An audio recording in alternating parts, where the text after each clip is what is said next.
Here's what you're going to get from today's episode.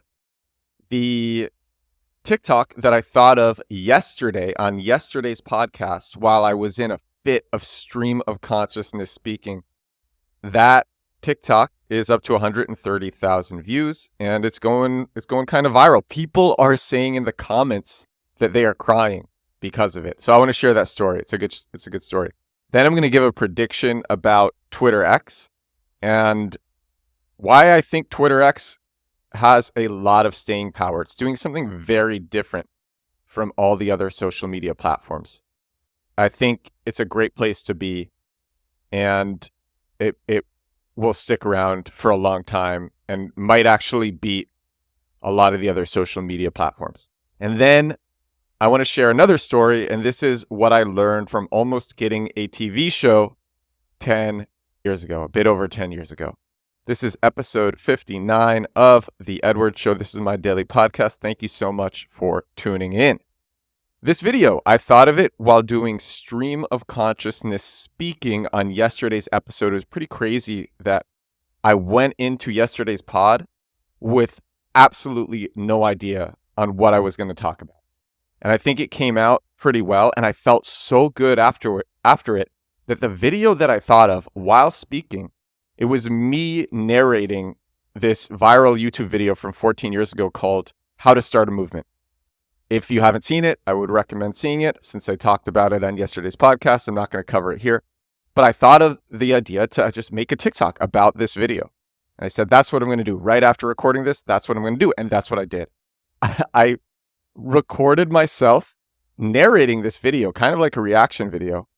And I was so energized because it was right after the podcast. I was feeling great. I make this video, I edit this video, I put it up on TikTok, and now one day later, and I put some like very nice music to it. One day later, it's up to like 130,000 views. It's growing pretty fast. And people in the comments are saying this video made me cry. And there are so many comments from so many people saying this video made me cry. And so the video is doing well. And what do I want to tell you with this story? What's the lesson in this story? What is the takeaway that I want to give you, the wonderful listener of my podcast? The takeaway is that stream of consciousness, writing or speaking, really helps you think of good ideas. I thought of that while I was entertaining myself with the way that I was talking on yesterday's episode. I was so energized. Now, today I'm a bit hungover. I'm not going to lie. But I think that makes it fun. Bit hungover. Not like yesterday. Yesterday was just energy. Pure, unadulterated energy. I never use that word. I hope I used it right. But it was pure energy. And the video is doing well. So I would totally recommend sit down for 20 minutes in front of your computer and just write. Let the words come out through your fingers, or do it in a notebook, or speak. If you have a quiet place to speak, do that, or go for a walk, put in headphones so that it looks like you're talking on the phone, but really you're just talking out loud. And you'll come up with some very amazing stuff. And that video is a testament to that because it's doing pretty well. You can see it at my TikTok. My TikTok is Build in Public. If you search Build in Public on TikTok, I'm there and you can see me narrating the How to Start a Movement video.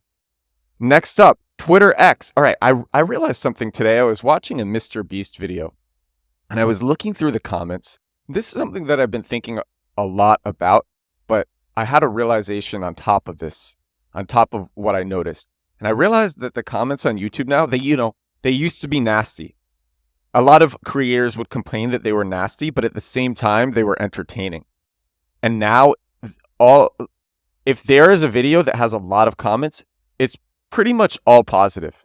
The YouTube algorithm, I guess it just runs sentiment analysis and it deprioritizes comments with negative sentiment. And the ones with positive sentiment get pushed to the top. And so that's why the YouTube comments are such a positive place. And for the creators, that's great. The creators don't get demoralized. I think that's actually very important, especially if you're getting a lot of comments. But if you're a creator, you see the notifications. I guess I just want to make it a positive place. I get that. I think Threads is the same. Threads is a pretty positive place right now. And then Twitter. Twitter X.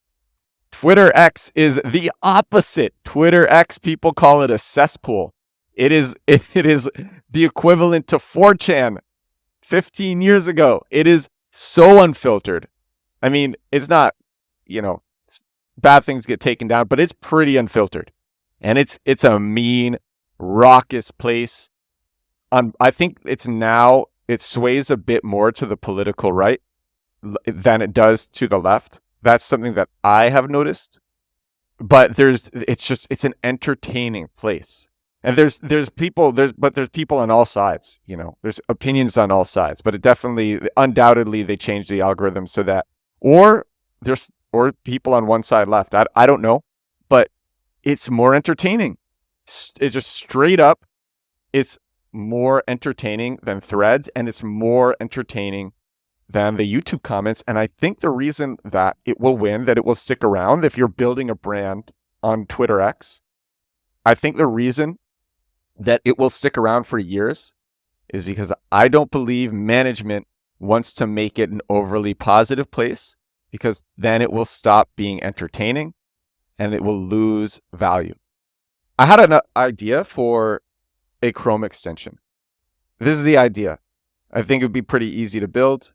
Basically, you run sentiment analysis. It's a Chrome extension that runs sentiment analysis on comments of YouTube videos and shows and lets you toggle between negative and positive. So you can see the most entertaining, or it uses AI to discern the entertaining comments, because those comments are often somewhat controversial, and because of that, they are deprioritized within YouTube. And so the Chrome extension you could call it like real YouTube comments or something, or like old YouTube comments, because that's kind of what the YouTube comments used to be like. It used to be a total battle. It was this idea for this Chrome extension that I just had, and I would check that out because I look at comments because I want to see controversial opinions on videos that I watch, and I can't find them, and it's kind of frustrating. It's just a sea of, oh, so good, I'm so happy, these are the best videos, and I want to see differing viewpoints. So that was the idea for the extension. That's why I think Twitter X is gonna do quite well over the years. I think the spam will continue to be cleaned up, but right now it's the most entertaining place. A lot of people say that. I want to share the story. I was in Soho House like a week ago, and I was at the urinals, and there were these other people at the urinals having a conversation, and they were just yelling about how Twitter X is the most entertaining place on the internet. And I've heard this from so many other people. So I think it'll have a lot of sticking power. All right, final thing on today's show. This one's a bit short. Yesterday's was a bit longer. A couple of episodes ago, I rode a bike while recording. I think that episode is called I Am Recording This Episode on a Bike. I think that's what the episode is called. It's a very good episode. I think it might be my best episode. Please check it out. I think it's my best episode.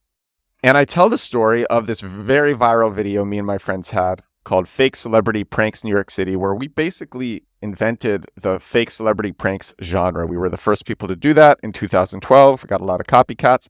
Our video went mega viral. We went on all the biggest TV shows in the United States. 2020, Good Morning America, The Today Show, international news shows, big TV shows.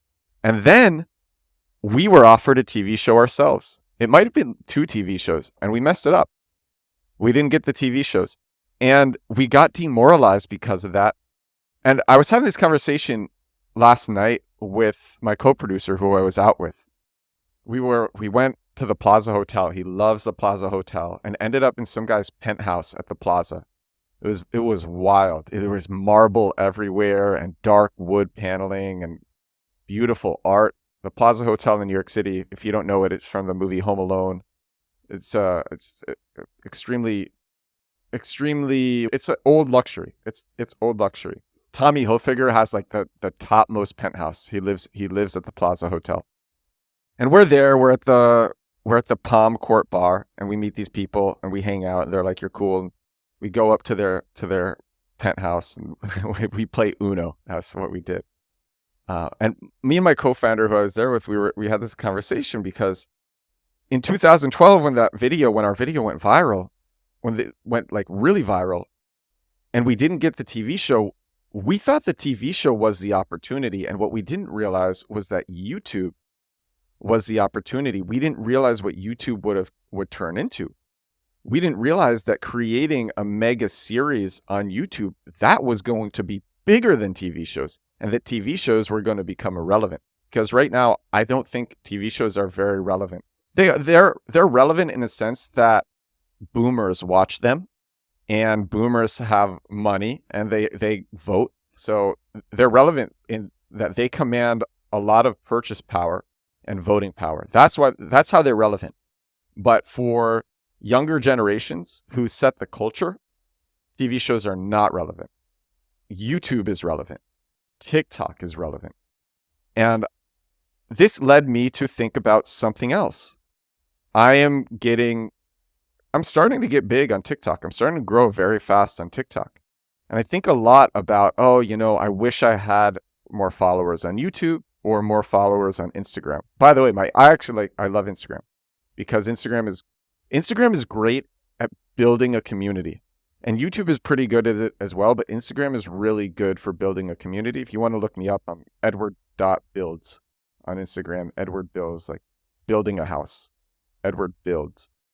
And a lot of TikTokers wish that they were bigger on YouTube and Instagram because those are better for community. And then I started thinking, what if TikTokers are thinking about TikTok the same way that me and my friends thought about YouTube in 2012, which is people hadn't really done what the big YouTubers today have done. People hadn't done that at the time.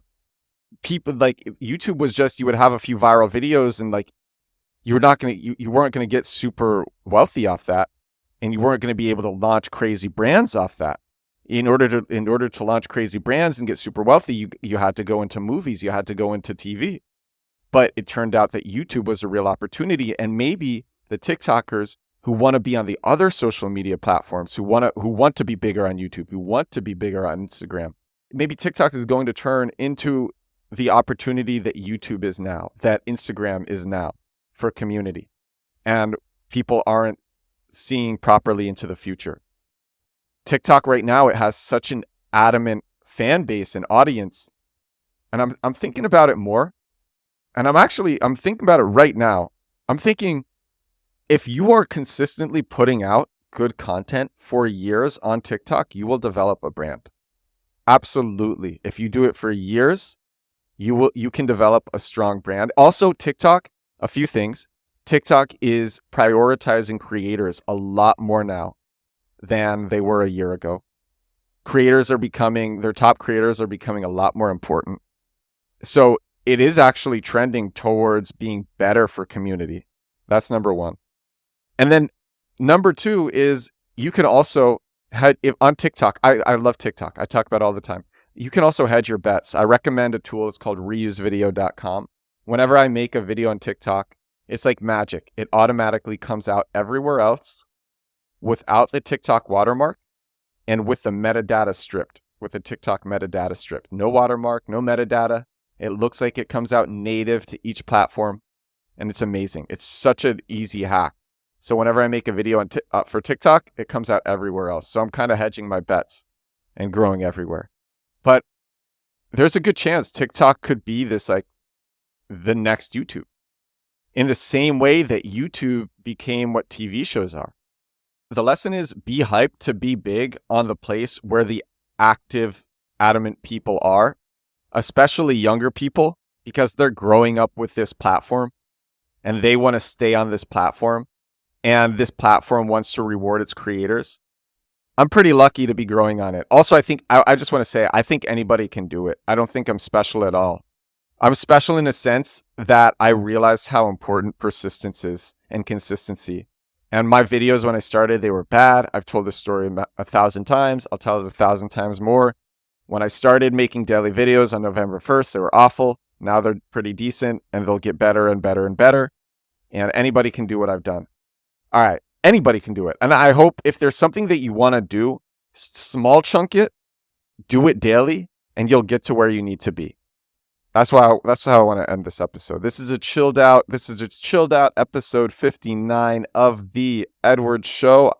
I hope I brought some value to you. I'll probably talk more about the TV show story in future episodes. That's a fun one. Maybe I'll tell it more in depth. But the lesson there, it was like we were so short-sighted in 2012. Crazy to think about now. So short-sighted. And do some stream of consciousness. Do some stream of consciousness speaking or journaling. It's a very powerful thing, especially for seeing the big picture in your life, but also for coming up with these ideas that right now can be quite big. And I hope everyone gives it a try. Thank you so much. I will talk to you again tomorrow. Bye now.